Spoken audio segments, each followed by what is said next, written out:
لنکا سے جا رہا تھا عرب کی طرف. ہندو ایکسپلائٹ کرے گا, ہماری تہذیب کو ختم کرے گا. آپ کن بندروں میں ہمیں باندھ رہے ہیں؟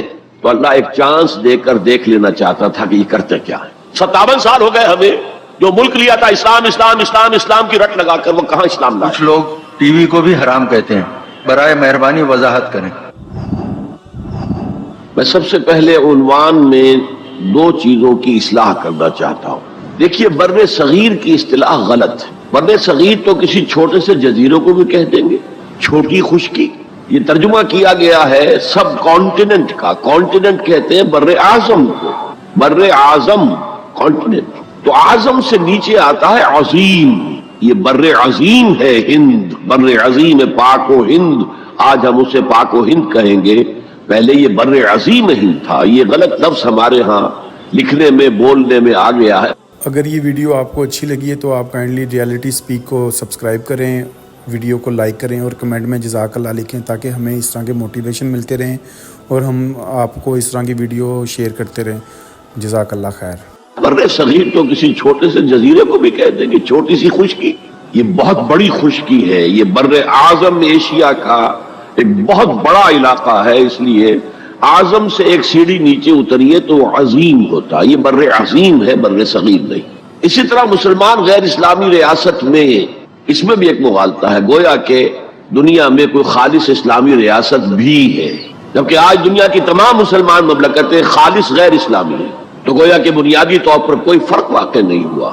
مسلم اکثریت کا ملک ہونا اور بات ہے, اور اسلامی ریاست ہونا اور بات ہے. زمین و آسمان کا فرق. بہرحال ان دونوں موضوعات پر میں کوشش کروں گا کہ اپنے خیالات آپ کے سامنے رکھوں, اور مجھے اندیشہ ہے کہ آپ میں بہت سے حضرات میری بعض آراء سے اتفاق نہیں کریں گے, لیکن میں خلوص و اخلاص کا تقاضا پورا نہیں کروں گا, نہ اپنی ذات سے نہ آپ سے. اگر وہی بات آپ سے نہ کہوں اور آپ کے سامنے نہ رکھوں کہ جو میری حقیقی رائے ہے, تو میں چند باتیں رکھوں گا, قبول کرنا نہ کرنا آپ کا کام ہے. دیکھیے, بر عظیم پاک و ہند کے ضمن میں سب سے پہلے تو دو بدقسمتیوں کو نوٹ کر لی. پہلی بدقسمتی یہ کہ یہ بر عظیم دور نبوت کی سعادتوں سے محروم رہا.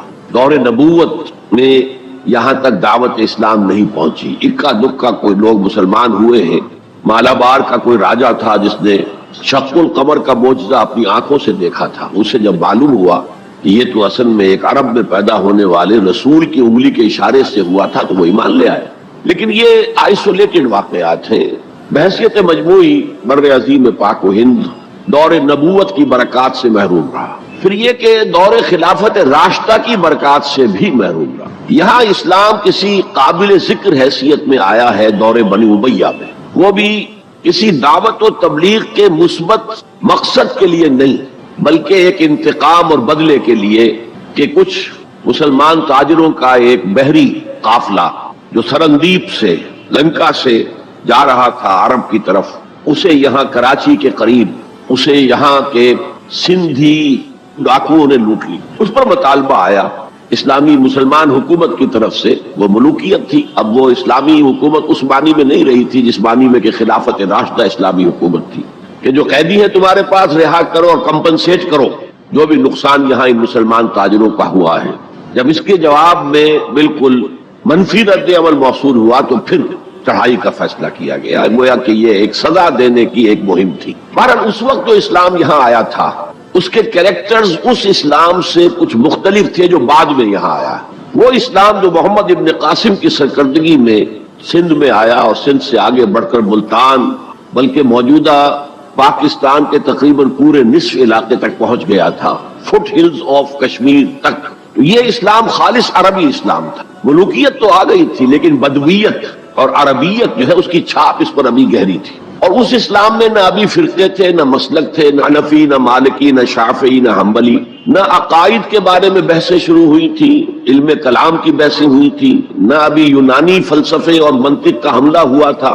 ابھی کچھ نہیں تھا. سادہ اسلام. اسلام اپنی اصل سادگی پر برقرار تھا. چنانچہ اس کی قوت تسخیر بڑی زبردست ثابت ہوئی, اور خاص طور پر محمد ابن قاسم جو نوجوان 17-18 برس کا نوجوان اور نہایت نیک اور پاک باز, سندھ کے ہندوؤں نے جو اپنی ایک روایت ہے کہ اس طرح کا آدمی تو کوئی اوتار ہی ہو سکتا ہے, فارسی میں بھی کہا جاتا ہے کہ در جوانی توبہ کردن شیوے پیغمبری است. جوانی کے اس عمر میں بھی کوئی شخص پاک زندگی گزار رہا ہو تو یہ تو پیغمبروں کا طریقہ ہے.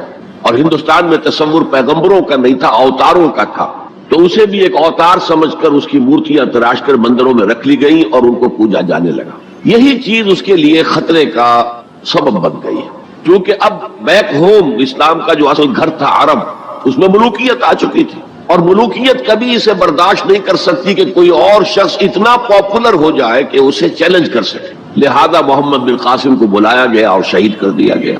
اب اس کے بعد ظاہر بات ہے کہ وہ اسلام ریسیڈ کرنا شروع ہوا، واپس آنا شروع ہوا. اس کے کچھ اثرات اس علاقے میں رہ گئے، لیکن اسلام کی واپسی ہو. یہ اسلام کا پہلا ورود تھا بر عظیم کی سرزمین پر. اس کے بعد اسلام آیا ہے 300 برس بعد، اور اب یہ آیا ہے شمال مغربی سرحدی صوبے میں جو درے ہیں، کوہ سلیمان میں، کوہ ہندو کش اور کوہ سلیمان میں، درہ خیبر ہے، درہ ٹوچی ہے، درہ گومل ہے، درہ بولان ہے، یہاں سے آنا شروع. اس اسلام کی خصوصیات کچھ اور تھی. ان 300 سالوں میں فقہی مسالک بھی پیدا ہو چکے تھے، حنفی، مالکی، شافعی، حنبلی، ان کے درمیان اختلافات بھی تھے، بحثیں بھی تھیں، مناظرے بھی تھے. دوسرے ایک خاص جو ہے تصوف کا فن جو ہے وہ بہت ترقی کر چکا تھا، اور اس میں اکثر و بیشتر وحدت الوجود کا تصور اس کی بنیاد میں موجود تھا. تیسری بات یہ نوٹ کیجئے کہ یہاں جو لوگ آئے وہ سب حنفی تھے، اور یہ ترک قبائل ہی تھے در حقیقت، اور ترکوں میں سے بھی غلام لوگ تھے. اسی لیے پہلا خاندان مسلمانوں کا یہاں خاندان غلاماں کہلاتا ہے. ترک غلام تھے یہ، جو اپنی ذاتی صلاحیت اور اپنی استعداد کی بنا پر ترقی کرتے کرتے بادشاہت کے مقام تک پہنچے. عالم اسلام میں اس وقت 2 عظیم جگہوں پر غلاموں کی حکومت تھی، اور اس سے اندازہ ہو سکتا ہے کہ اسلام میں غلاموں کا فیوچر کتنا روشن ہے. ممالک، مملوک، یہ مصر میں حکمران تھے، وہ بھی غلام تھے. خاندان غلامہ، قطب الدین ایبک، شمس الدین التتمش، یہ سب کون تھے؟ غلام.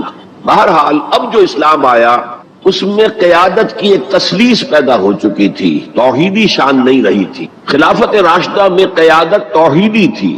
خلیفہ وقت ہی حاکم بھی تھے، خلیفہ وقت ہی مجتہد بھی تھے، عالم بھی تھے، اور وہی سب سے بڑے اللہ والے بھی تھے. لیکن اس کے بعد جو اسلام میں قیادت جو ہے مسلمانوں کی 3 شاخوں میں بٹ گئی. سیاسی قیادت وہ تو قبائلی عصبیت کی بنیاد پر قائم ہو رہی ہے، تو سیاست تو ہو گئی طاقت کے بل پر، جس کی لاٹھی اس کی بھینس. اس کے بعد جو اس دینی قیادت تھی وہ 2 حصوں میں منقسم ہو گئی. علمی قیادت، علماء، مفسرین، فقہاء، محدثین، اور ایک ہو گئی صوفیاء کی قیادت. تو یہ تھی کیفیت جس میں کہ بر عظیم پاک و ہند میں اسلام وارد ہوا ہے پہلے ورود کے 300 برس بعد. اب اس کے 500 برس کے بعد یہاں ایک اور ایلیمنٹ آیا، اور وہ تھا شیعیت کا. آپ کو معلوم ہے کہ سن 1000 عیسوی میں پاکستان کا جو علاقہ اس وقت کا ہے یہ عالم اسلام میں داخل ہو چکا تھا. شہاب الدین غوری وغیرہ کی حکومت وہاں تک تو تھی.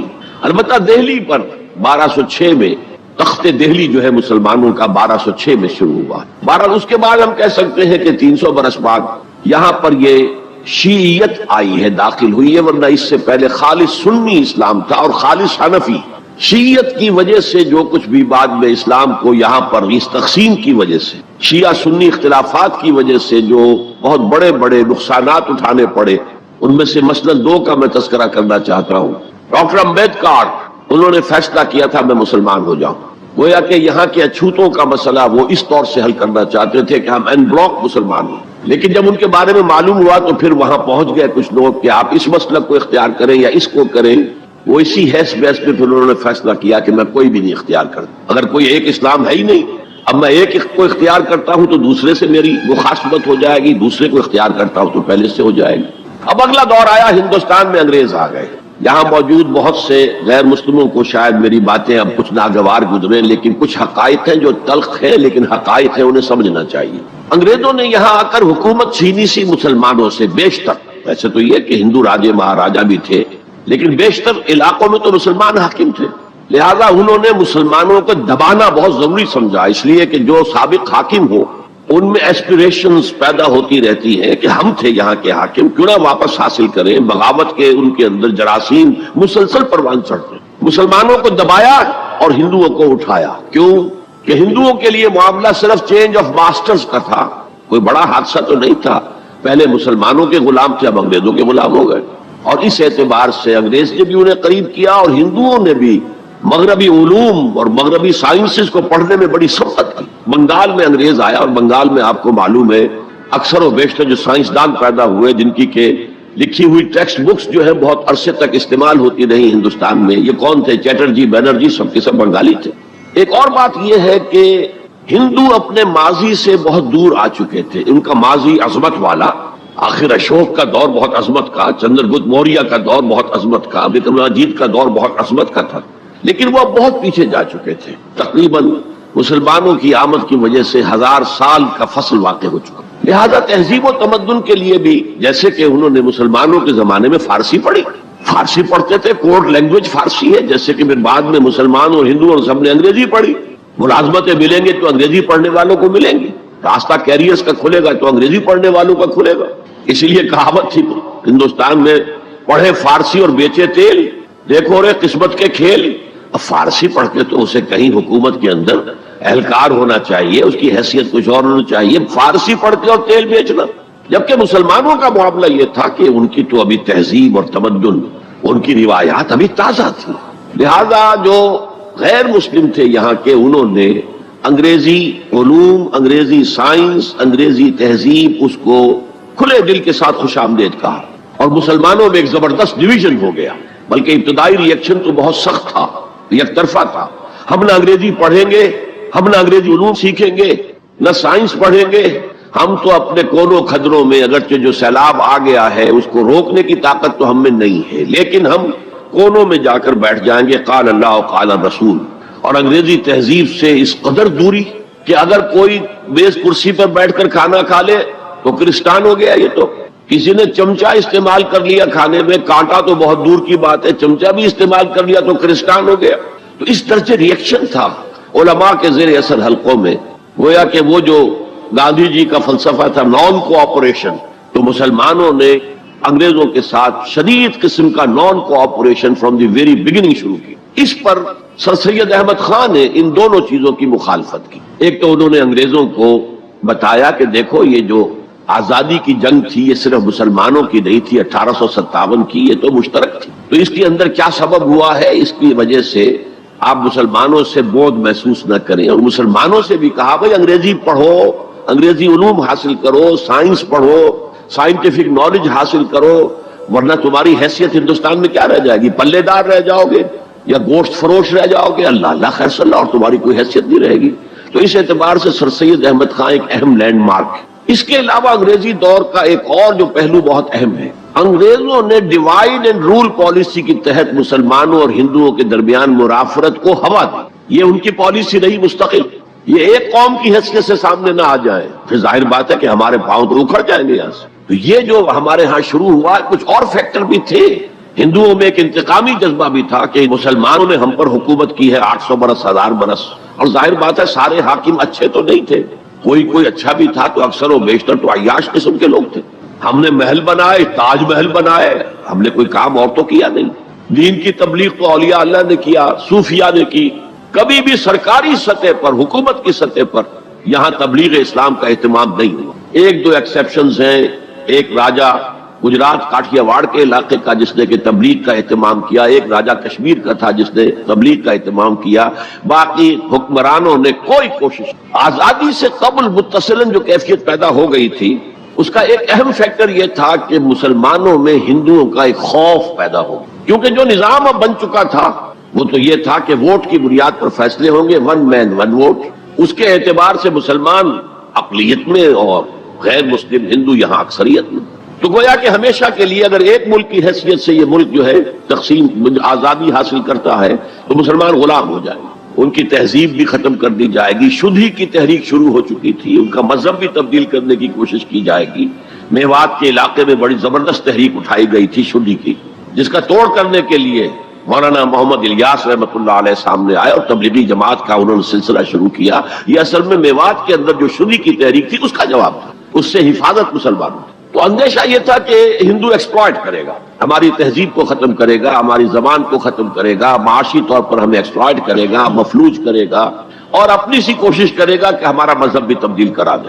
تو مسلمانوں کی ایک قومی جماعت، اگرچہ وہ شروع میں قومی اس کو کہنا غلط تھا، وہ نوابوں، جاگیرداروں، نواب زادوں، ان کی جماعت تھی مسلم لیگ، جو 1906 میں قائم ہوئی. مسلمان عوام کا اس سے ساتھ کوئی نہ رابطہ تھا، نہ ان کا کوئی رابطہ عوام کے ساتھ. اس کی جو 1906 سے لے کر 1924 تک کی جد و جہد ہے، وہ ساری دفاعی جد و جہد تھی. ہمارے یہ حقوق ہونے چاہیے، ہمیں اس کی ایشورنس دی جانی چاہیے، ہمیں سیپریٹ الیکٹوریٹ دیا جائے، اور یہ کہ اس سے بھی آگے بڑھ کر ہمیں مرکز میں کچھ زیادہ حیثیت دی جائے تاکہ ہماری بھی کوئی حیثیت ہو، کوئی توازن پیدا ہو سکے. بس اسی پر ساری گفت و شریر تھی.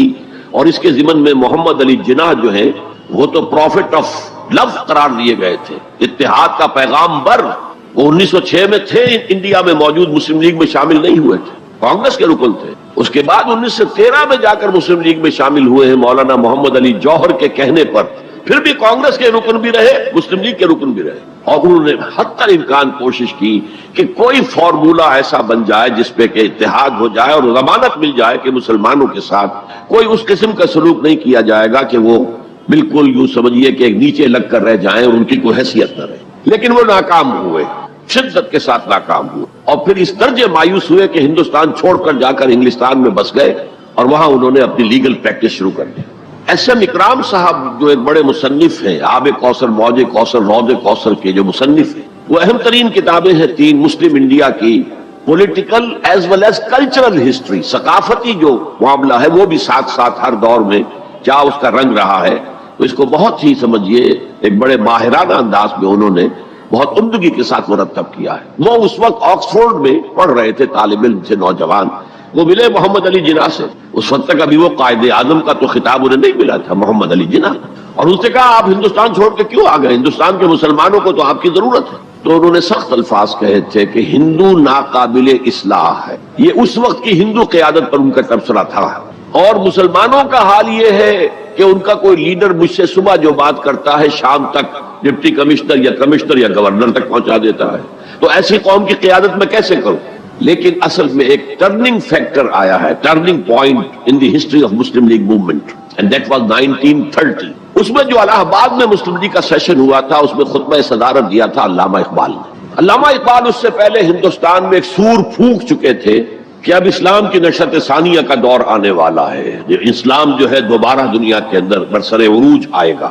ایک امید افزا صورتحال علامہ اقبال نے اپنی ملی شاعری سے پیدا کر دی. کتاب ملت بیضا کی پھر شیرازہ بندی ہے، یہ شاخ ہاشمی کرنے کو ہے پھر برگ و بر پیدا. سبق پھر پڑھ صداقت کا، شجاعت کا، عدالت کا، لیا جائے گا تجھ سے کام دنیا کی امامت کا. نوا پیرا ہو اے بلبل کے ہو تیرے ترنم سے، کبوتر کے تنے نازک میں شاہی کا جگر پیدا. اور ویسٹرن سیویلائزیشن کو انہوں نے چیلنج کیا تھا. دیار مغرب کے رہنے والوں، خدا کی بستی دکان نہیں ہے، کھرا جسے تم سمجھ رہے ہو وہ اب ذرے کم عیار ہوگا. تمہاری تہذیب اپنے خنجر سے آپ ہی خودکشی کرے گی، جو شاخ نازک پہ آشیانہ بنے گا ناپائیدار ہو. یہاں فرسٹ ورلڈ وار کے بعد جو عالم اسلام کی کیفیت ہوئی تھی، اس پر کس قدر یاس انگیز، نا امیدی سے بھرا ہوا مرثیہ مولانا حالی نے لکھا تھا. قوم کی زبان اس وقت وہ تھی، قومی شاعر جو ہے قوم کی زبان ہوتا ہے. پستی کا کوئی حد سے گزر نہ دیکھے، اسلام کا گر کر نہ ابھر نہ دیکھے. مانے نہ کبھی مد ہے ہر جزر کے بعد، دریا کا ہمارے جو اتر نہ دیکھے. اور آخر میں جو مناجات بحضور سرور کونین صلی اللہ علیہ وسلم، اے خاصہ خاصان رسول وقت دعا ہے، امت پہ تیری آ کے عجب وقت پڑا ہے. وہ دین جو بڑی شان سے نکلا تھا وطن سے، پردیس میں وہ آج غریب الغربا ہے. اسی قسم کے مرثیے علامہ شبلی نے کہے، مولانا حمید الدین فراہی نے کہے. لیکن اقبال پہلا شاعر ہے جس نے کچھ مرثیے بھی کہے ہیں. جب انگلینڈ جاتے ہوئے وہ گزر رہے تھے سسلی، جزیرہ سسلی کے پاس سے جہاز گزر رہا تھا، تو دل میں ہوک اٹھی ہے. کبھی یہ مسلمان جہاز رانوں کا مرکز ہوتا تھا، بیس ہوتا تھا. رولے اب دل کھول کر ہے دیدہ خونابہ بار، وہ نظر آتا ہے تہذیب حجازی کا مزار. تھا یہاں ہنگامہ ان صحرا نشینوں کا کبھی، بحر بازی گاہ تھا جن کے سفینوں کا کبھی. کہا ہے مرثیہ بھی کہا، اقبال کے ہاں مرثیہ ہے، لیکن ساتھ ہی ایک امید افزا پیغام کہ اب دوبارہ نکل کے صحرا سے جس نے روما کی سلطنت کو الٹ دیا تھا، سنا ہے یہ قدسیوں سے میں نے، وہ شیر پھر ہوشیار ہوگا. یہ جو عوامی ایک فضا ان کی شاعری سے پیدا ہو چکی تھی، ملی شاعری سے، انہوں نے 1930 میں آ کر مسلم لیگ کی موومنٹ میں اس کا انجیکشن لگا دیا۔ اسی طرح چلتی ہوئی ایک تحریک تھی، 1906 سے آئی تھی، 24 برس ہو چکے تھے 1930 تک، اب اس میں ایک انجیکشن لگا دیا گیا، احیاء اسلام۔ اس خطبے میں علامہ نے ایک طرف مسلم قومیت کو بہت مستحکم کیا دلائل کے ساتھ، عمرانی دلائل، پولیٹیکل سائنس کے جو مستحکم اصول ہیں ان کی بنیاد پر کہ مسلمان ایک علیحدہ قوم ہے۔ اور نمبر 2 انہوں نے کہا، اور یہ ایک پروفیسی تھی، ایک طرح کی مستقبل کے بارے میں ایک پیشن گوئی تھی، تجویز نہیں تھی۔ پارٹیشن آف انڈیا کی تجویز تو بہت بعد میں آئی ہے، 1940 میں، یہ 1930 کی بات میں کر رہا ہوں۔ تو انہوں نے کہا تھا، مجھے یقین ہے کہ یہ ڈیسٹنی ہے، تقدیر مبرم ہے کہ ہندوستان کے شمال مغرب میں، شمال مشرق کا انہیں اس وقت احساس نہیں ہوا تھا، ایسٹ پاکستان کا جو اب بنگلہ دیش ہے ادھر ان کی نگاہ نہیں گئی تھی، ہندوستان کے شمال مغرب کے اندر ایک آزاد مسلمان ریاست قائم ہوگی، اور اگر ایسا ہو گیا تو ہمیں موقع مل جائے گا کہ دور ملوکیت میں، جس کے لیے لفظ بڑا ثقیل استعمال کیا انہوں نے، عرب امپیریلزم، یہ بنو امیہ، بنو عباس یہ عرب امپیریلسٹ تھے، یہ عرب قوم کا امپیریلزم تھا، ان کی حکومت اسلام کی عکاسی کرنے والی نہیں تھی، اسلام کی عکاسی کرنے والی تو خلافت راشدہ تھی، ابو بکر تھے، عمر تھے، عثمان تھے، علی تھے رضی اللہ تعالی عنہ۔ تو دور ملوکیت میں یا دور عرب امپیریلزم میں جو داغ دھبے آ گئے ہیں اسلام کے چہرے پر، انہیں صاف کر کے اور صحیح اسلام کی ایک شکل دنیا کو دکھائیں، یہ انجیکشن ہے پازیٹیو مقصد کا۔ اس وقت تک، اس سے پہلے تک تحریک صرف ایک منفی جذبے پر چل رہی تھی، ہندو کا خوف، ہندو اکثریت کا خوف، ایکسپلائٹیشن کا اندیشہ، لیکن اب اسے ایک مثبت بنیاد مل گئی۔ 1932 میں قائد اعظم گئے انگلستان، لندن، گول میز کانفرنس میں، جناح صاحب اس میں شریک نہیں تھے اس لیے کہ وہ تو ویسے سیاست کا میدان چھوڑ چکے تھے۔ اس موقع پر پھر علامہ اقبال نے ملاقاتیں کی ہیں جناح صاحب سے، اور وہی انجیکشن ان کو بھی لگا اور انہیں پھر آمادہ کیا کہ آئیں واپس ہندوستان، اور اس انجیکشن کے حوالے سے مسلمانوں نے ہند کو منظم کرے اور جمع کرے۔ تو یہ پھر تحریک پاکستان جو ہے، چونکہ مسلمانوں کے جذبات کے ساتھ اس کی ہم آہنگی، معجزہ ہو گیا کہ مسلم مائنورٹی کے پروونسز نے کس طریقے سے یکجا اور یکسو ہو کر اس موومنٹ کو سپورٹ کیا، حالانکہ انہیں معلوم ہے کہ کسی بھی حساب سے ان کے تو پاکستان میں شامل ہونے کا کوئی امکان تھا ہی نہیں، بلکہ تحریک مسلم لیگ اصل میں مائنورٹی پروونسز کی تحریک تھی۔ جو صوبے بعد میں پاکستان میں شامل ہوئے ہیں ان میں سرحد میں تو کانگریس کی حکومت تھی ٹل دی لاسٹ ڈیٹ، پنجاب میں یونینسٹ حکومت تھی ٹل دی لاسٹ ڈیٹ، صرف ایک سندھ تھا مغربی پاکستان میں کہ جو وہاں مسلم لیگ کی حکومت تھی۔ ہاں، بنگال میں مسلم لیگ کی حکومت تھی، اور بنگال ہی مولد ہے جہاں ولادت ہوئی ہے 1906 میں مسلم لیگ کی، اور طویل ترین عرصے تک مسلم لیگ کی حکومت وہاں رہی۔ اب بھی وہاں پر تحریکیں چلتی رہتی ہیں اینٹی پاکستان، 2 مرتبہ پاکستان نے ایئر فورس بھی استعمال کی ہے وہاں پر، یہ سب کچھ آپ کو معلوم ہے۔ بہرحال اس کے نتیجے میں ملک تقسیم ہو گیا، اور 2 قوموں کے درمیان جو نفرت اس دوران میں پیدا ہو گئی تھی وہ ایک آتش فشاں کی طرح پھٹ پڑی۔ جو کچھ ہوا ہے پارٹیشن کے وقت، میں نے آپ کو بتایا تھا انگریزوں سے آزادی ہم نے حاصل کی، لیکن ہم نے نہ ایک انگریز کو مارا نہ کسی انگریز نے ہم میں سے کسی کو مارا، لیکن جو آپس کی خوریزی ہوئی ہے، تاریخ انسانی کی عظیم ترین ٹرانسفر آف پاپولیشن، کروڑوں انسان ادھر سے ادھر، ادھر سے ادھر ہوئے، اور پھر عظیم خوریزی، بربریت، وحشت، معلوم ہوتا کہ نفرت کی کوئی آگ اندر جل رہی تھی، بس اسے موقع چاہیے تھا کہ وہ بھر آئے۔ وہ میں کچھ نہ کچھ تجزیہ کر چکا ہوں کہ یہ نفرت جو ہے کچھ انڈیجینس بھی تھی، کچھ تھی، ان کے اندر ایک جذبہ انتقام تھا کہ مسلموں نے ہم پر حکومت کی اتنے عرصے، لیکن اس میں بڑا حصہ جو ہے وہ انگریز کی ڈیوائڈ اینڈ رول پالیسی کا تھا، اور وہ جاتے جاتے ایک بون آف کنٹینشن بھی ڈال گیا کہ یہ دونوں اس پر لڑتے رہے تاکہ ہمارے خلاف کوئی جذبہ نفرت ان کے اندر نہ ابھرے۔ تو یہ انگریز کی پالیسی تو یقیناً بہت کامیاب تھی، لیکن وہ نفرت کا جو عالم اس وقت تھا اس کو آپ اس وقت امیجن نہیں کر سکتے۔ وہ نوجوان جو پیدا ہی ہوئے بعد میں پارٹیشن کے بھی 20, 25, 30 سال بعد پیدا ہوئے، انہیں کیا اندازہ ہو سکتا ہے؟ قطعاً اندازہ نہیں ہو۔ کبھی کبھی ربط ہو جاتا ہے معاملہ، جیسے کہ کبھی کسی جگہ ہو گیا، کبھی کسی جگہ ہو گیا، ابھی حال ہی میں جو کچھ گجرات میں ہو گیا تھا وہ ہو جاتا ہے، لیکن یہ کہ کوئی ہندو اور مسلمانوں کے درمیان وہ دشمنی اور وہ معاملہ اب نہیں ہے، بلکہ بہت سے لوگ اس کو امیجن ہی نہیں کر سکتے کہ معاملہ کس حد تک پہنچ گیا۔ اس کے بعد ایک خیال یہ تھا ہندوستان میں کہ پاکستان جلدی ختم ہو جائے گا، اور اس کی کوششیں بھی کی گئیں۔ پاکستان کے حصے کا روپیہ روک لیا گیا، پاکستان کے حصے کے ہتھیار روک لیے گئے۔ پاکستان نے اس کو محسوس کیا کہ it's a threat to its existence, جس کے نتیجے میں، جس کے رد عمل میں وہ امریکہ کی جھولی میں جا گرا۔ It was a reaction. میں اسلامی جمعیت طلبہ کا ناظم اعلیٰ تھا 1953 میں. ہمارے وزیر اعظم اس وقت تھے خواجہ ناظم الدین، وہ لاہور کے دورے پر آئے تھے. میں طلبہ کا ایک وفد لے کر ان سے ملنے گیا. ایک تو اس زمانے میں وہ اینٹی قادیانی موومنٹ چل رہی تھی اور اس میں بہت کچھ تو خون لاہور میں ہوا تھا، اس کے بارے میں نے کچھ باتیں کی. اور پھر میں نے ان سے کہا یہ میڈو اس بلا کا نام ہے، میڈو تھی اس وقت، مڈل ایسٹ ڈیفنس آرگنائزیشن. آپ کن بندروں میں ہمیں باندھ رہے ہیں؟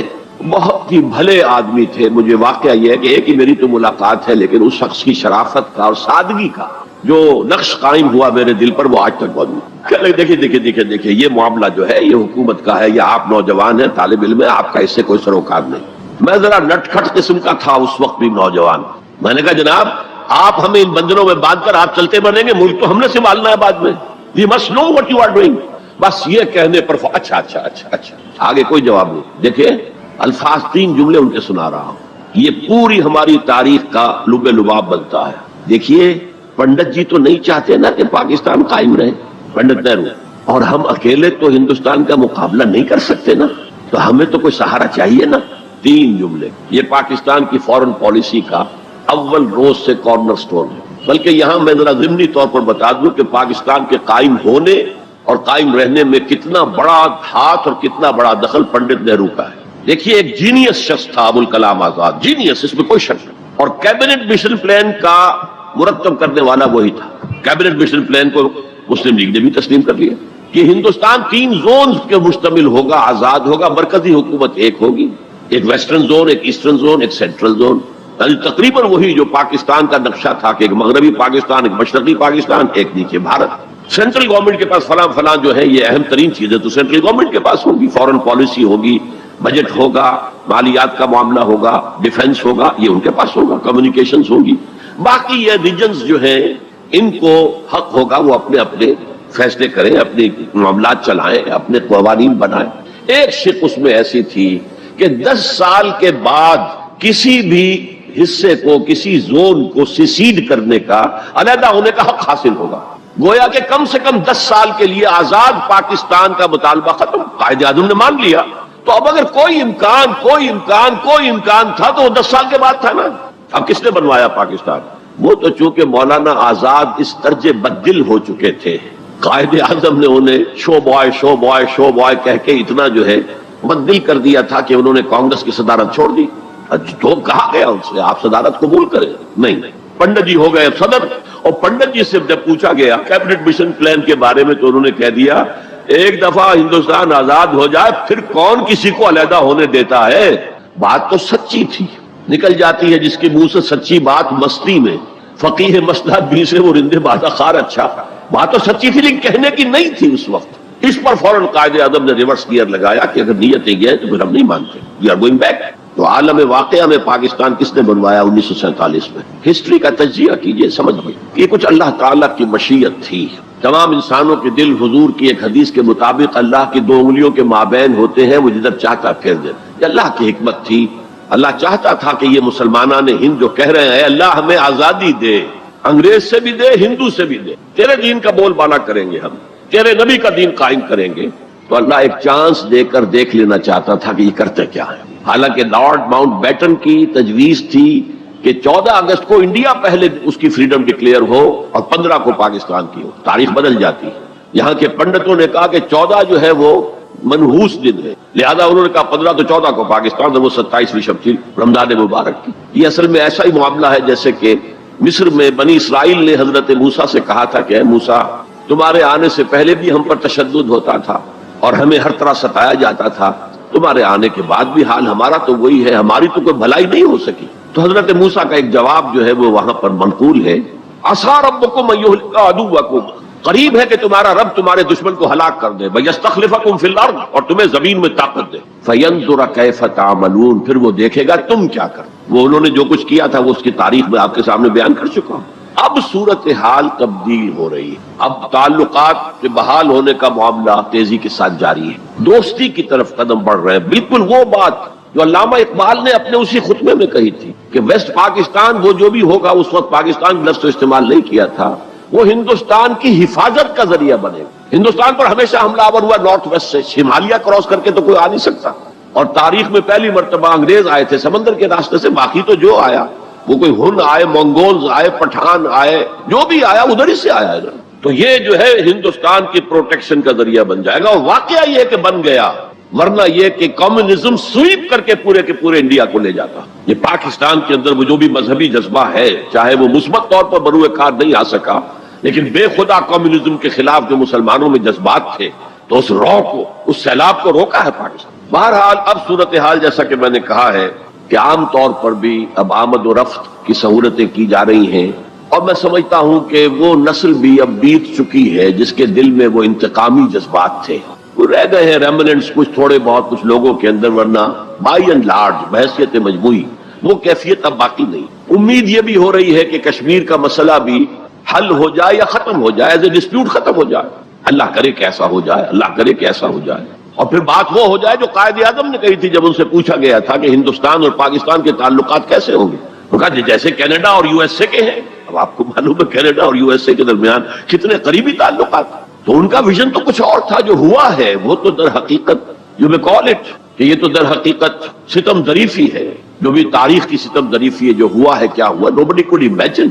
نہ کانگریس کے لیڈرز اور نیتا اس کا امیجن کر سکتے تھے، نہ مسلم لیگ کے لیڈرز جو ہیں وہ اس کو امیجن کر سکتے تھے جو کچھ ہوا ہے. میں نے یہ ساری بحث اس لیے کہی ہے کہ میرے نزدیک اب بر عظیم ہند کے اندر اسلام کی دعوت کے بہترین مواقع میں صورتحال تبدیل ہو رہی ہے اور تیزی سے مزید ہوگی. یہ حالات کا تقاضا ہے. It's a march of history جسے کوئی روک نہیں سکتا. لہذا یہاں پر اب مواقع ہیں اور بہت عظیم مواقع. اب اس میں میں چند پوائنٹ آپ کے سامنے رکھنا چاہتا ہوں. نمبر 1، روح کا تصور اور روحانیت کا تصور مشترک ہے ہندو مت میں اور اسلام میں.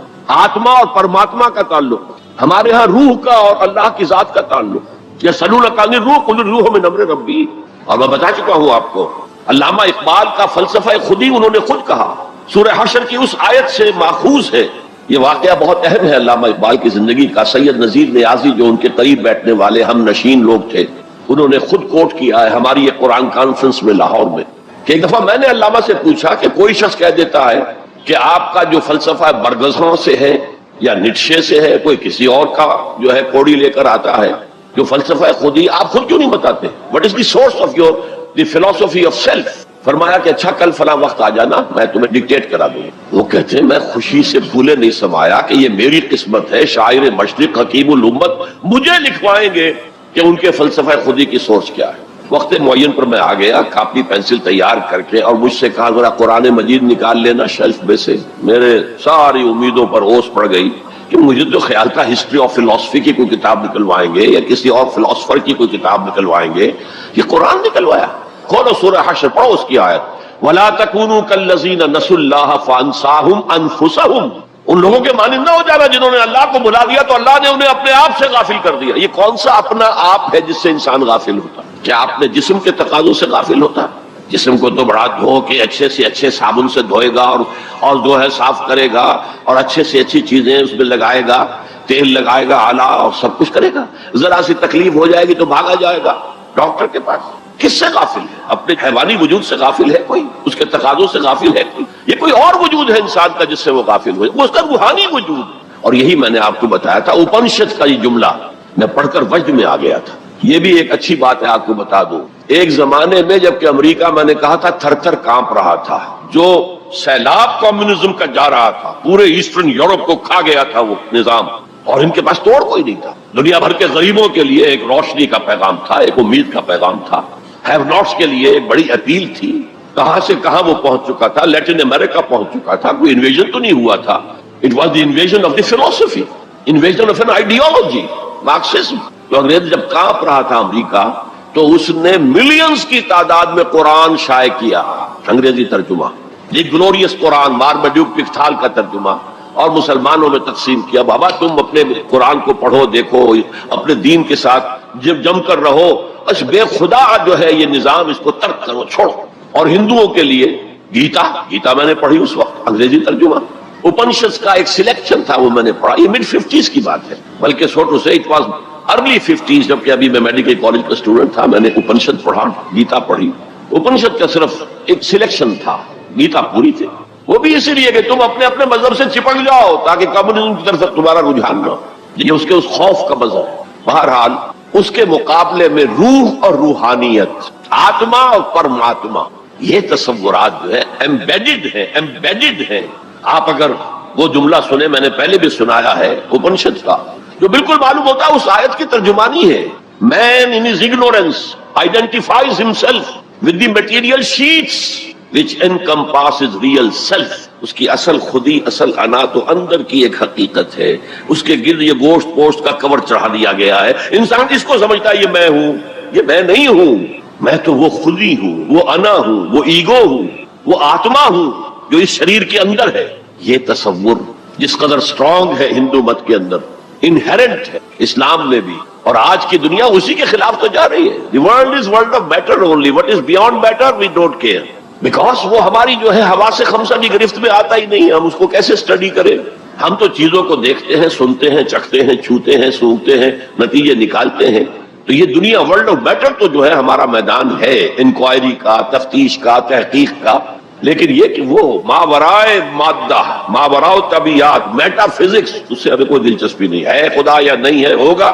یہ کائنات تو ہے نا، روح کوئی ہے یا نہیں ہے کس نے دیکھی؟ جسم تو ہے نا. آخرت کوئی ہے یا نہیں ہے؟ یہ دنیا تو ہے نا.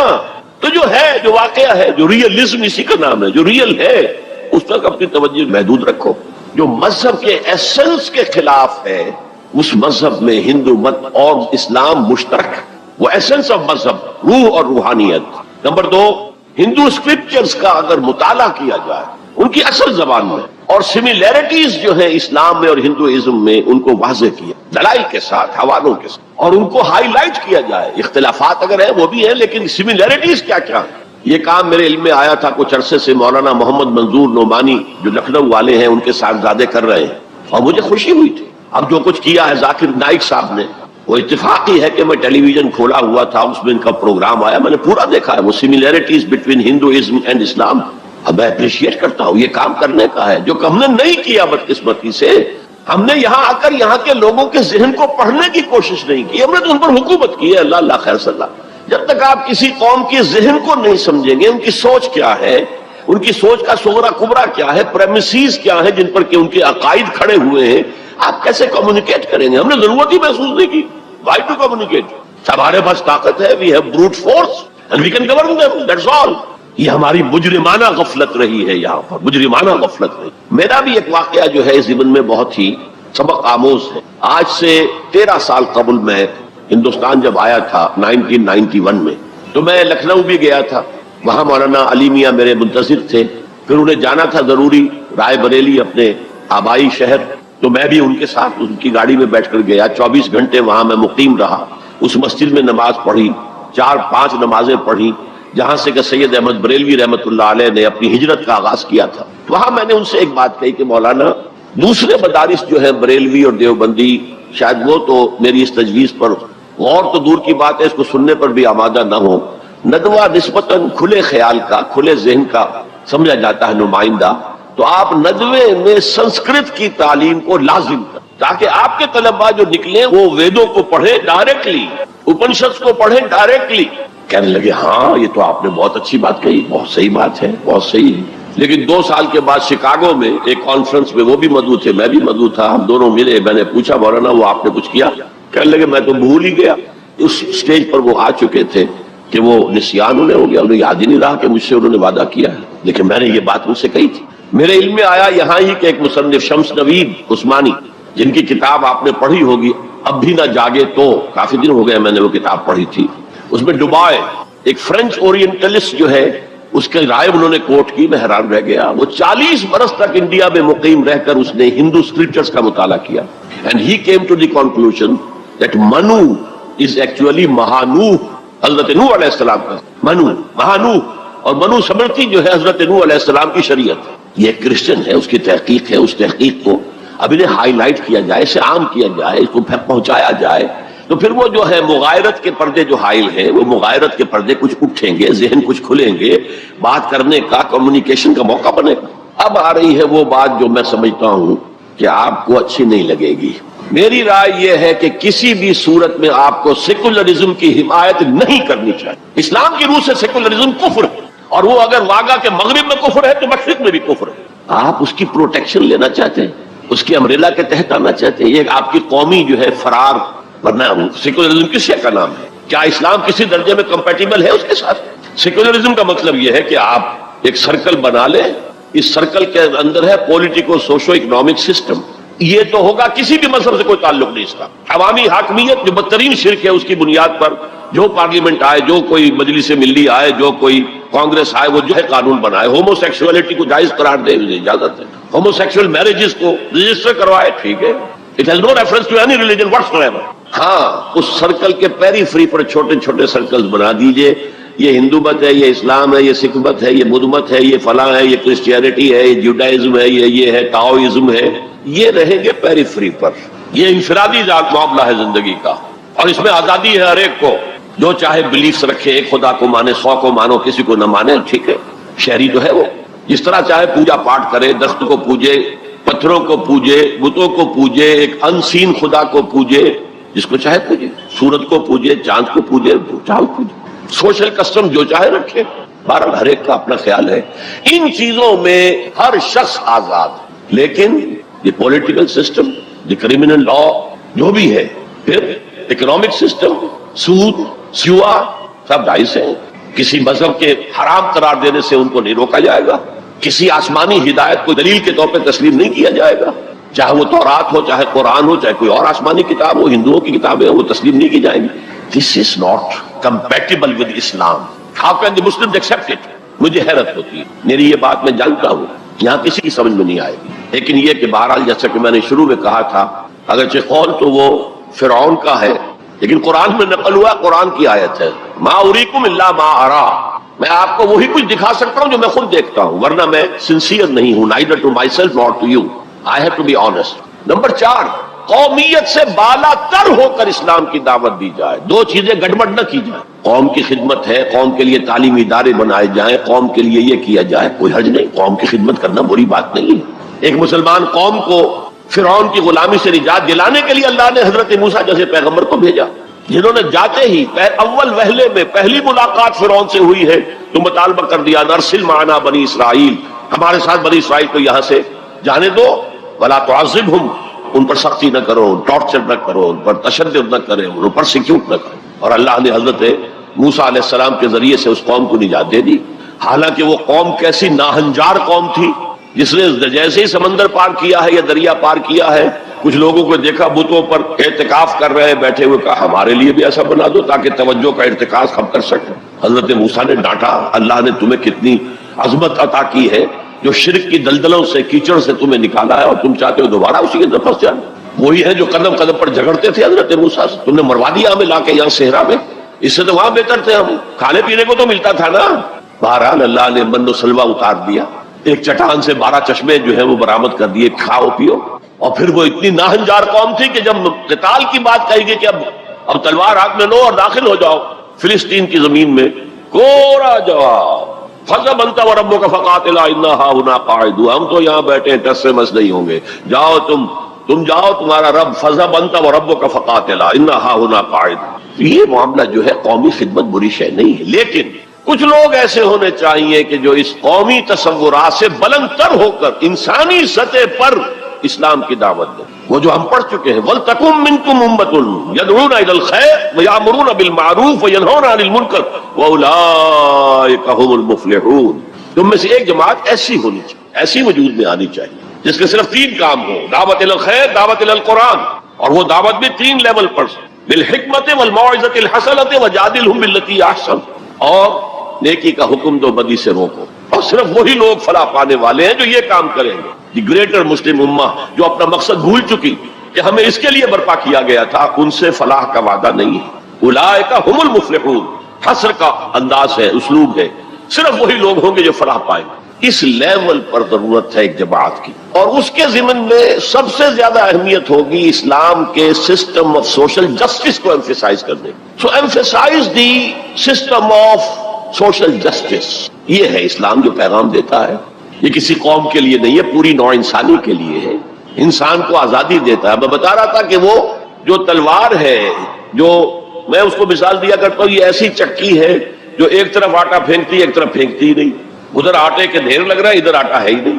تو اب کیا ہوا, تلوار نے ادھر کاٹا عیاشی، بدماشی، فضول خرچی، نمود و نمائش پہ پیسہ خرچ کرنا، جس سے آگ لگ جائے ہیو ناٹس کے دلوں کے اندر، پھر ان میں محبت پیدا ہوگی آپ کے لیے، یہ نفرت پیدا ہوگی، عداوت پیدا ہوگی، بغض پیدا ہوگی. اور دوسری طرف جو بھوکے ہیں وہ حیوانوں کی سطح پر آ جائیں گے، وہ گویا کہ beasts of burden، وہ انسان نہیں رہتے.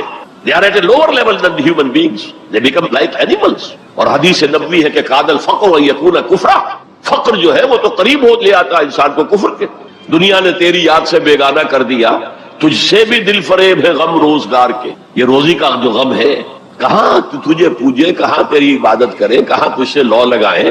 ہمیں 2 وقت کی روٹی کے لیے، اور وہ بھی سوکھی سی کچھ ملتی ہے، اور دن کتنی پورے دن بھر کی کمر توڑ دینے والی مشقت ہم کرتے ہیں. تو اسلام کی دعوت جو ہے، نمبر 1 یہ قومیت سے بالا تر ہونی چاہیے، گڑبڑ نہ کرے، ایک ہی جماعت یہ دونوں کام نہ کرے، ورنہ سمجھا جائے گا کہ یہ بھی اصل میں اپنی قومی بالا تری اور بالا دستی کے لیے کام کر رہا ہے. اپنی پرائرٹیز فکس کر لے، اگر اسلام کے لیے کام کرنا ہے تو قومی سطح سے بالا تر ہو جائے اور اصولی سطح پر اسلام کی دعوت دیں، اور اسلام کے system of political justice, social justice, economic justice کو نمایاں کریں. ان تمام چیزوں کے پیش نظر میں ایک بات، بہت بڑی بات کہہ رہا ہوں.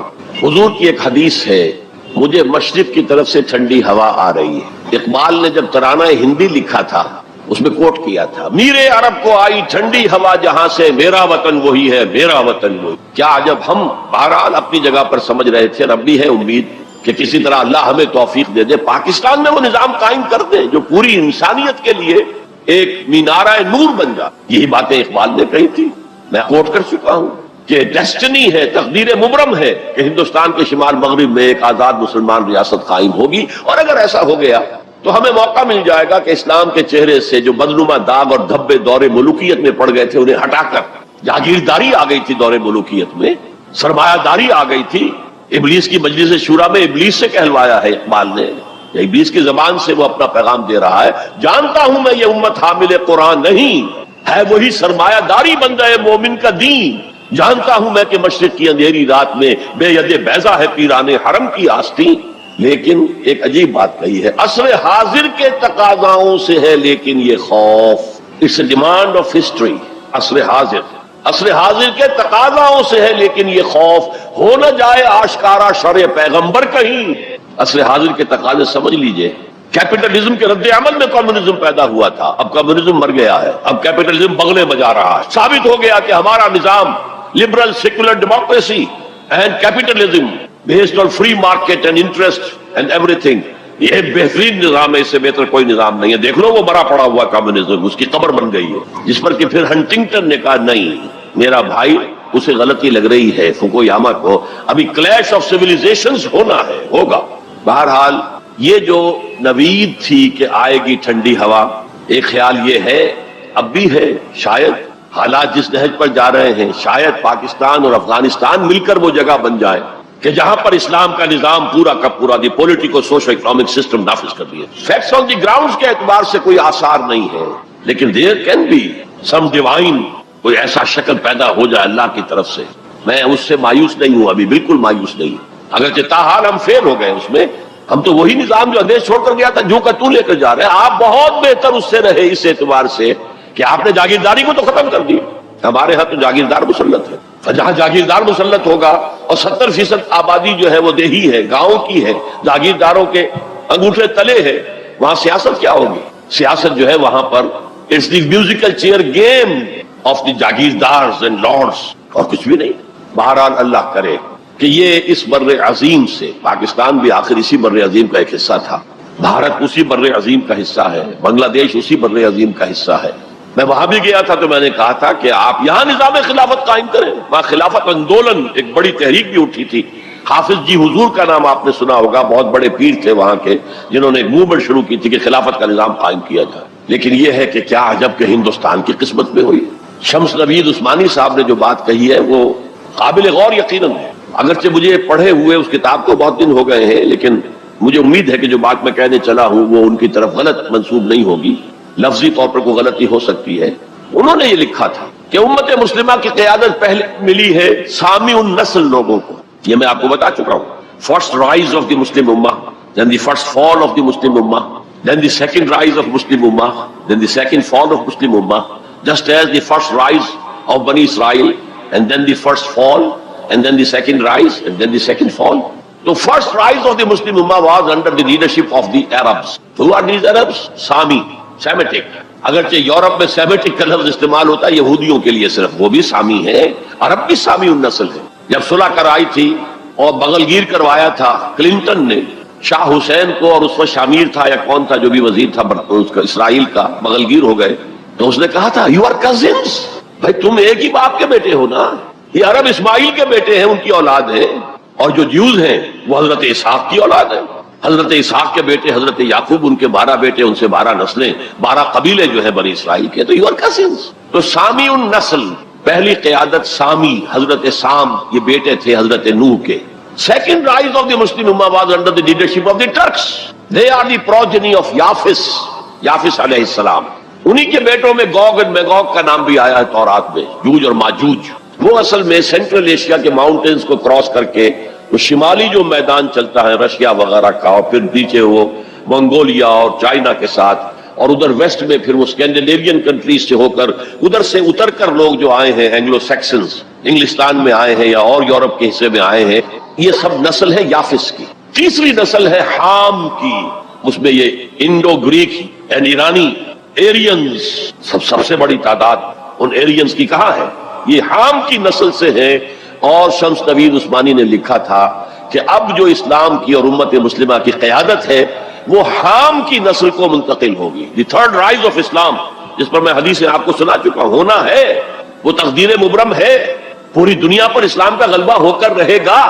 علامہ اقبال نے کس خوبصورتی سے کہا ہے، ہر کو جا بینی جہان رنگ و بو، تم جہاں کہیں بھی رنگ و بو کا منظر دیکھتے ہو، خوشنمائی، خوشبو، اچھی بات، اعلیٰ قدریں. ہر کجا بینی جہان رنگ و بو، زاں کے از وہ آیت آرزو، جس سے کہ آرزو پیدا ہوتی، امنگ پیدا ہوتی. یاز نور مصطفیٰ اورا بہاس، یا ہنوز اندر تلاش مصطفیٰ، یا تو حضرت محمد مصطفیٰ صلی اللہ علیہ وسلم سے وہ نور مستعار لیا گیا ہے. یورپ کی ساری ترقی ہوئی ہے قرآن کے اس اصول کی بنیاد پر کہ توہمات کو چھوڑو، ولا تقف ما لیس لک بہ علم ان السمع والبصر والفؤاد کل اولئک کان عنہ مسئولا. حقائق پر نظر جو ہے وہ جماؤ. اور جسے کہتے ہیں استقرائی منطق، ایک لاجک جو ہے وہ ہے ڈیڈکٹیو لاجک، ایک ہے انڈکٹیو لاجک، انڈکشن. استقراء کا آغاز دنیا میں کرنے والا قرآن ہے. کھول آنکھ، زمین دیکھ، فلک دیکھ، فضا دیکھ، مشرق سے ابھرتے ہوئے سورج کو ذرا دیکھ. ان فی خلق السماوات والارض واختلاف الليل والنهار والفلك التي تجري في البحر بما ينفع الناس وما انزل الله من السماء من ماء فاحيا به الارض بعد موتها وبث فيها من كل دابة وتصريف الرياح والسحاب المسخر بين السماء والارض لآيات لقوم يعقلون. یہ پوری کائنات اللہ کے سائنس، اللہ کی علامات، اللہ کی آیات سے بھری ہوئی. یہ سارا نقطہ نظر ہے جس نے سائنس کو بنیاد بنایا ہے، سائنس کو کہ اوپر توجہ منعطف کرائی. اور یہ اصل میں پہلے بھی کہہ چکا ہوں، غرناطہ، تولیتلا جو ٹولیڈو کہلاتا ہے آج، قرطبہ جو آج کارڈووا کہلاتا ہے، غرناطہ جو آج گرناڈا کہلاتا ہے، اس کی یونیورسٹیوں سے پڑھنے کے لیے آتے تھے. یہ فرانس کے لوگ چلے آ رہے ہیں، یہ جرمنی کے نوجوان چلے آ رہے ہیں، یہ اٹلی سے آ رہے ہیں. انہی کے زیر اثر رینیسانس ہوا، احیاء العلوم، فلسفہ اور سائنس دونوں کی طرف جو ہے توجہ ہوئی. اور انہی کے زیر اثر اصلاح مذہب، ریفارمیشن، جسے کہ یہودیوں نے ایک خاص ٹرم دے دیا. یہ ایک علیحدہ موضوع ہے، اس وقت میری گفتگو کا موضوع یہ نہیں ہے. بہرحال ہو سکتا ہے کہ ہندوستان ہی وہ جگہ بن جائے. یہ ہے وہ 5 نکات جس کی بنا پر میں کہتا ہوں کہ اس وقت ہندوستان میں، بھارت میں اور بر عظیم پاک و ہند میں اسلام کی دعوت کے امکانات بہت وسیع ہیں. ہم فائدہ نہ اٹھائیں یہ ہمارا جرم ہوگا، اللہ کے ہاں ہم اکاؤنٹیبل ہوں گے. اب آج کے موضوع کے دوسرے حصے پر آئیے. مسلمان غیر اسلامی ریاست میں، میں نے عرض کیا تھا کہ اس عنوان سے شاید یہ گمان ہوتا ہے کہ کوئی ملک، شاید پاکستان کو آپ سمجھ رہے ہیں کہ وہ اسلامی ریاست ہے. اسلامی ریاست کا کوئی وجود اس وقت روئے ارضی پر موجود نہیں ہے، لہذا کوئی فرق نہیں ہے. اس پہلو سے کوئی فرق واقع نہیں ہوتا. مسلمان اکثریت کا ملک، مسلمان اقلیت کا ملک، کیا فرق واقع ہوا؟ کوئی فرق واقع ہے. اس لیے کہ اوپر تو نظام جو ہے وہی طاغوت کا نظام ہے، وہی سیکولر نظام ہے، وہی انٹرسٹ بیسڈ اکانومی کا جو ہے نظام ہے، وہی بے حیائی، بے پردگی اور فحاشی کا نظام ہے جو چلا آ رہا ہے، اور جس کو وہ اب social engineering program under the United Nations organisation, social engineering جس کے اصول کیا ہے؟ پروسٹیٹیوشن کو بھی ایک باعزت پیشہ قرار دیا جائے.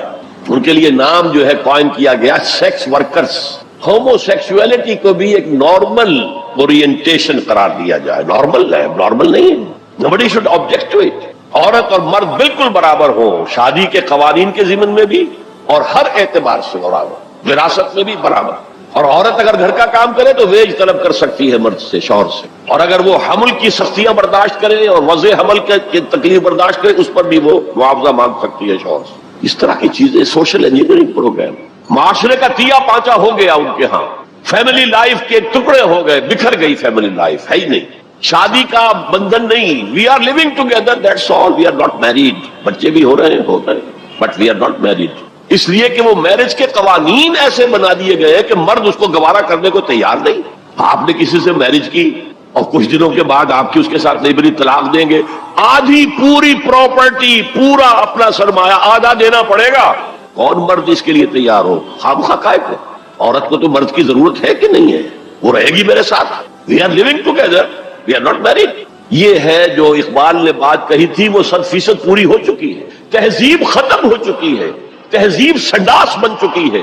مغربی تہذیب، تمہاری تہذیب اپنے خنجر سے آپ ہی خودکشی کرے گی. جو شاخ نازک پہ آشیانہ بنے گا ناپائیدار ہوگا. اب آپ نے سنا ہوگا بش صاحب واز کہتے ہیں شادی کرو شادی کرو شادی کرو. اب وہاں یہ واز کہنا پڑتا ہے شادی کرو، میرج کے کانٹریکٹ کے اندر بندھو.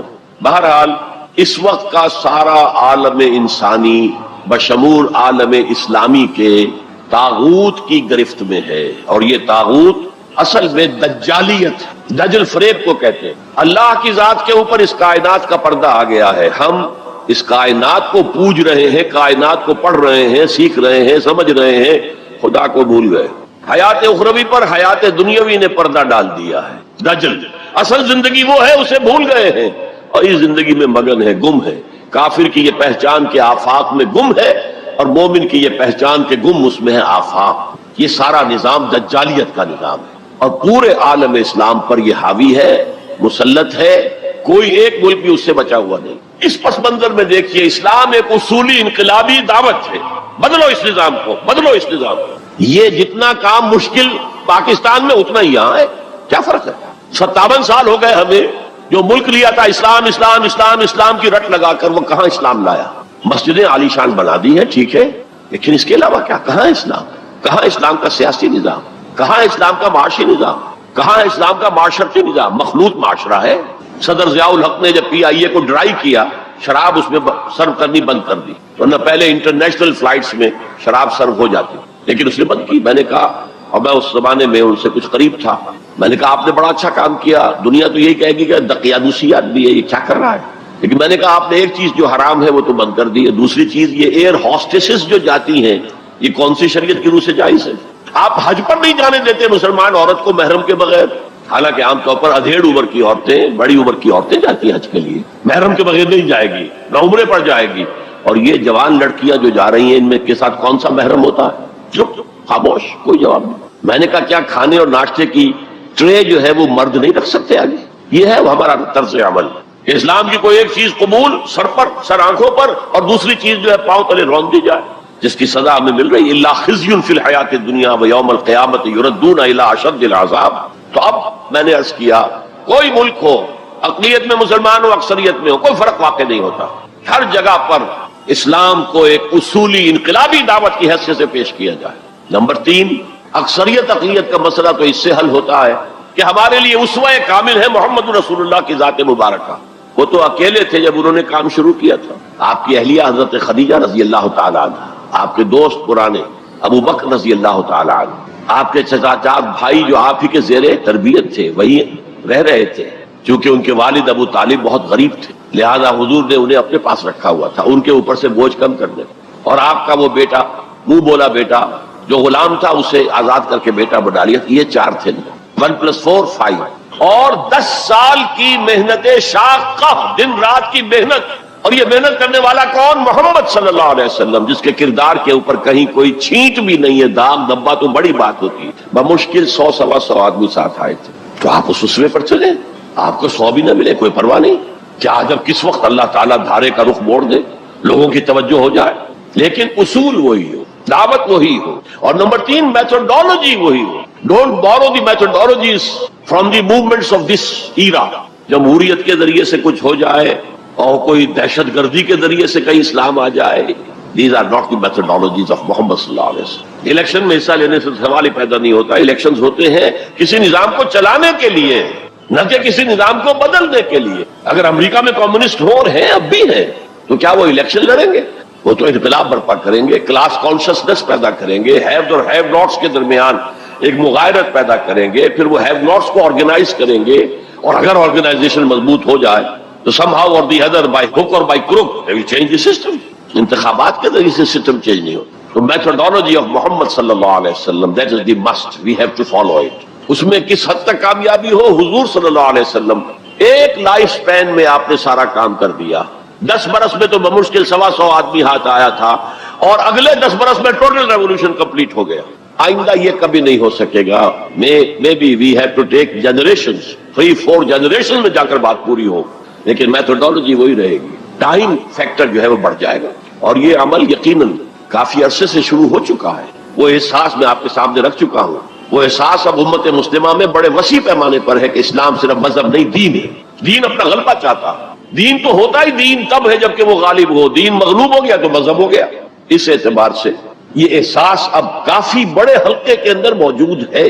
البتہ میتھڈالوجی کے بارے میں امت مسلمہ بھٹک رہی ہے ادھر سے ادھر. اقبال نے جو شعر کہا تھا کہ نشان راہ دکھاتے تھے جو ستاروں کو, ترس گئے ہیں کسی مرد راہ داں کے لیے. اللہ کا شکر ہے, میں اللہ کا شکر ادا کرتے ہوئے کہہ رہا ہوں, اور کسی خود ستائی کے جذبے کے بغیر کہہ رہا ہوں, اللہ نے مجھ پر سیرت محمدی صلی اللہ علیہ وسلم کو کھول دیا. جیسے میں نے پرسوں کہا تھا کہ ایک حدیث نے تاریخ کے ایک بہت بڑے صندوق کو میرے لیے کھول دیا. لَيَأْتِيَنَّ عَلَىٰ أُمَّتِي مَا أَتَىٰ عَلَىٰ بَنِي إِسْرَائِيلَ حَسْبَ النَّعْلِ بِالنَّعْلِ. میری امت پر بھی وہ سارے حالات وارد ہو کر رہیں گے جو بنی اسرائیل پہ ہوئے تھے. بالکل ایسے جیسے ایک جوڑے کی 2 جوتیاں ایک دوسرے کے مشابہ ہوتی.